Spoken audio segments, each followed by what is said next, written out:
9 થી 14 વર્ષના સ્કૂલના વિદ્યાર્થીઓ આપવામાં આવી HPVની વેક્સિન।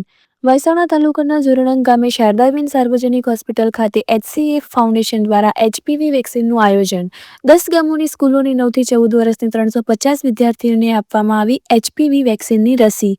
HPV વેક્સિન રસીના કારણે ગર્ભાશયના મુખના કેન્સર સામે લડવા માટે ખૂબ જ જરૂરી। 10 જેટલી પ્રાથમિક શાળાની 350 વિદ્યાર્થીઓએ રસીનો લાભ લીધો। તમારું શું નામ અને આજે જે વેક્સિનનો કાર્યક્રમ ઉજવવામાં શું આગળ કરવાનું? હા, મારું નામ ડોક્ટર શર્લી છે। અમે લોકો હેલ્થ એન્ડ કેર ફાઉન્ડેશન અમદાવાદથી અહીંયા HPV ની રસી મુકાવવા માટે આવ્યા છે અને આ રસીના ડોનર છે પીકે પટેલ, એમના દ્વારા આયોજન કરવામાં આવ્યું છે। અમે લોકો અત્યારે 300 વેક્સિનનું ડોઝ લઈને આવ્યા છે 9 થી 14 વર્ષની છોકરીઓને આપવા માટે। આના 2 ડોઝ હોય છે। આજે એક ડોઝ લેશે અને બીજો ડોઝ 6 મહિનાના અંતરે આપવામાં આવે છે। આ વેક્સિનની કોઈ આડઅસર હોતી નથી। આજે જોવા ખાતે વેક્સિનનો કાર્યક્રમ ચાલે છે તેનો શું? દેશના યશસ્વી વડાપ્રધાન નરેન્દ્રભાઈ મોદી સાહેબના જે સંકલ્પ છે કે 2047ની અંદર વિકસિત ભારત આખા વિશ્વની અંદર આપણો ભારત દેશનું નામ રોશન થાય અને એક વિકસિત ભારત તરીકે અંકિત થાય, એ સંકલ્પ દેશના યશસ્વી વડાપ્રધાન નરેન્દ્રભાઈ મોદી સાહેબનો છે। એની સાથે આ ઝોણંગ ગામના જ વતની માનનીય શ્રી પીકે પટેલ દ્વારા જે નાની દીકરીઓ છે 9 થી 14 વર્ષની સર્વાઇકલ કેન્સરની રસી આપી અને એમણે આ સંકલ્પ સાથે પણ જોડાવાનું એમણે એક મહત્વનું, એક પ્રેરણાદાયક અને માર્ગદર્શન આપતું એક કાર્ય કર્યું છે। એમને ખૂબ ખૂબ અભિનંદન આપું છું। આજે આ કેમ્પ દ્વારા આ ગામની આજુબાજુ લગભગ 350 જેટલી 9 થી 14 વર્ષની દીકરીઓને આ કેમ્પનો લાભ મળવાનો છે। સાથે સાથે આ કેમ્પની આયોજન HCF હોસ્પિટલ દ્વારા HCF હોસ્પિટલ અમદાવાદ દ્વારા કરવામાં આવેલું છે।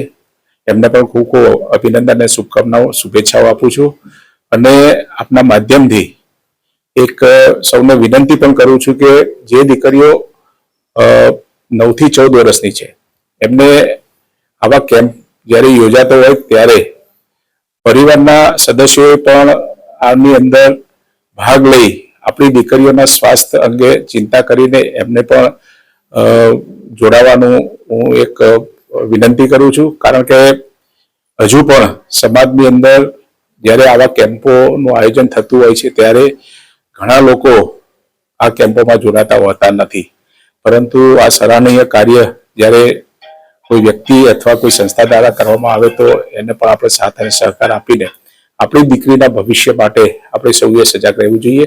એ જ અભ્યર્થના। ભારત માતા કી જય। આ રસીથી કોઈ દીકરીઓને નુકસાન થતું હોતું નથી, પરંતુ ઘણી વખત રૂઢિચુસ્ત લોકોના મગજની અંદર એક ગ્રંથિના કારણે એ લોકો તૈયાર થતા હોતા નથી, પરંતુ ભાવિ પેઢી માટે એ કેન્સર, ગર્ભાશયના મુખનું કેન્સર અટકાવવા માટે આ સર્વાઇકલ જે રસી છે એ લેવી ખૂબ જ જરૂરિયાત છે। એટલે આ રસી લેવાથી કોઈ ગેરફાયદો નથી, ફક્ત ફાયદો જ છે। એટલે ખરેખર 9 થી 14 વર્ષની દીકરી અને સાથે સાથે 15 થી 35 વર્ષના જે એડલ્ટ છે એમને પણ લેવી જોઈએ। સાર્વજનિક હોસ્પિટલની અંદર આપશું હતું। મારું નામ છે રમણભાઈ એ પટેલ। હું અહીંયા આ સંસ્થાનો પ્રેસિડેન્ટ છું અને છેલ્લા હોસ્પિટલ ચાલુ થઈ ત્યારથી અમે અહીંયા સ્વૈચ્છિક સેવા આપીએ છીએ। આ અમારી હોસ્પિટલ દ્વારા આજુબાજુના લગભગ 40 થી 50 ગામના જરૂરિયાતમંદ માણસોને અમે સારી એવી સર્વિસ નિઃશુલ્ક, અમુક જગ્યાએ નિઃશુલ્ક અને અમુક જગ્યાએ નોમિનલ ફીથી અમે સારી એવી સેવા આપીએ છીએ। આજે અહીંયા 9 થી 14 વર્ષની દીકરીઓને ગર્ભાશયમાં કેન્સર ન થાય તેના અગમચેતી રૂપેની જે રસી આપીએ છીએ એ આજે પ્રોગ્રામ રાખ્યો હતો। આ પહેલા પણ અમે 2 આવા પ્રોગ્રામ કર્યા છે। આજે લગભગ 350 દીકરીઓને રસી આપવાનું અમારું રજીસ્ટ્રેશન થયું છે અને તે અત્યારે ચાલુ જ કામ છે। અમારી હોસ્પિટલ દ્વારા અહીંયા સારા એવા MD ડોક્ટરો, ગાયનેક ડોક્ટર, ઓર્થોપેડિક ડોક્ટર, આંખના ડોક્ટર સાથે 7 દિવસ ઉપલબ્ધ હોય છે। અને અહીંયા જે નોમિનલ ફી છે બહાર સિટીની અંદર જે સોનોગ્રાફી 1200 થી 1500 રૂપિયા ચાર્જ છે એની જગ્યાએ અમે અહીંયા ફક્ત 250 રૂપિયામાં સોનોગ્રાફી રિપોર્ટ કાઢીએ છીએ. એક્સરે ફક્ત 80 રૂપિયા, સોનોગ્રાફી આપણે ઈસીજી ફક્ત 50 રૂપિયા, લેબોરેટરી ફક્ત 30 રૂપિયામાં અમે ઓછામાં ઓછા નિઃશુલ્ક ભાવે અમુક ગરીબ માણસોને તો અમુકને તો અમે ડાયાબિટીસ અને બીપી ની નિઃશુલ્ક દવા વર્ષે આપીએ છીએ દરેક આખા વર્ષ દરમિયાન.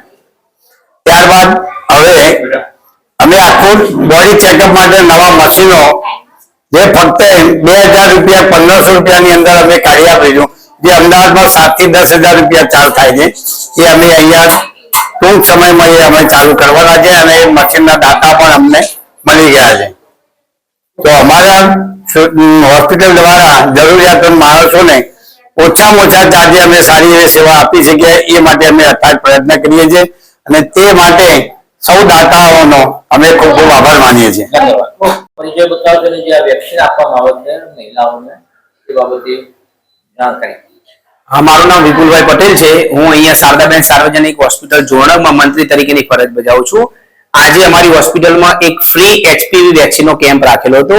એનું હું થોડું બેઝિકમાં સમજાવીશ કે જે સ્ત્રીઓમાં મોટી ઉંમરે ગર્ભાશયના મુખનું કેન્સર એટલે કે આને સર્વાઇકલ કેન્સર કહેવાતું હોય છે એ ના થાય એના માટેની એક રસી શોધાયેલી છે, એને એચપીવી વેક્સિન કહેવાય. આ રસીની કોઈ આડઅસર હોતી નથી અને આ રસી લેવાથી ભવિષ્યમાં 100% કેન્સરથી બચી શકાય છે.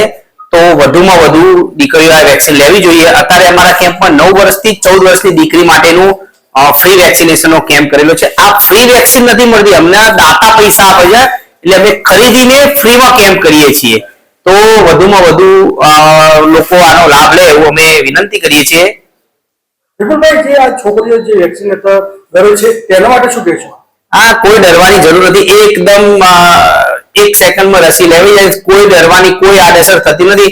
2 થી 5% દીકરીઓને કદાચ તાવ આવતો હોય તો એના માટે તાવની દવા આપણે જોડે આપીએ છીએ. આની કોઈ જ આડઅસર ભવિષ્યમાં થતી નથી. વર્ષોથી શોધાયેલી રસી છે અને લેવી જ જોઈએ. આપણી દીકરીના ભવિષ્યને સુરક્ષિત કરવા માટે આપણે રસી લેવી જ જોઈએ.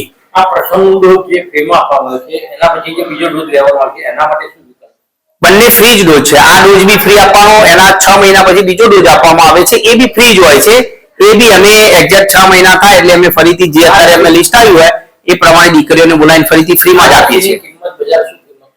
આ રસીની કિંમત એક ડોઝની કિંમત 2000 થી 2500 અત્યારે બલ્ક પરચેસ કરતા હોય છે એટલા માટે 2000 ના આસપાસમાં એક ડોઝ એટલે 2 ડોઝ એટલે 4000 રૂપિયા એક દીકરીના પાછળ ખર્ચો થાય. અમે આજે લગભગ 350 જેવી દીકરીઓનો રસી થશે એટલે તમે વિચારી શકો કેટલો થાય. લાખો રૂપિયા ખર્ચો થાય. એ દાતા અમારા ગામના કાંતિભાઈ વેણીદાસ પટેલ પરિવાર દ્વારા આયોજન થાય છે અને આ સૌજન્ય સર્વે management health and care foundation અમદાવાદની બહુ મોટી સંસ્થા છે એના દ્વારા આનું આયોજન કરવામાં આવે છે. આ સિવાય આપણા હોસ્પિટલમાં કઈ કઈ જાતની પ્રવૃત્તિ ચાલે છે? અમારી હોસ્પિટલ 4 વર્ષ પૂરા થયા છે અને 5મું વર્ષ ચાલુ થયું છે અને અમારી હોસ્પિટલમાં 15 પ્રકારના કન્સલ્ટિંગ ડોક્ટરો આવે છે. કાનના, ગળાના, દાંતના, આંખના, ઓર્થોપેડિક 2 ટાઈમ આવે છે. ગાયનેક ડોક્ટર એટલે સ્ત્રી રોગના નિષ્ણાત ડોક્ટર આવે છે. ફૂલ ટાઈમ MBBS ડોક્ટર હોય છે. રવિવારે પણ અમારી હોસ્પિટલ ફૂલ ટાઈમ ચાલુ હોય છે હવેથી અને અમારા ત્યાં ફિઝિયોથેરાપી સેન્ટર પણ અવેલેબલ છે. ટૂંક સમયમાં અમને દાતા મળી ગયા છે લેબોરેટરીના, તો ફૂલ બોડી ચેકઅપ જે અમદાવાદ અને મોટા શહેરોમાં થાય એવા ફૂલ બોડી ચેકઅપની લેબોરેટરી સેટઅપ અમારા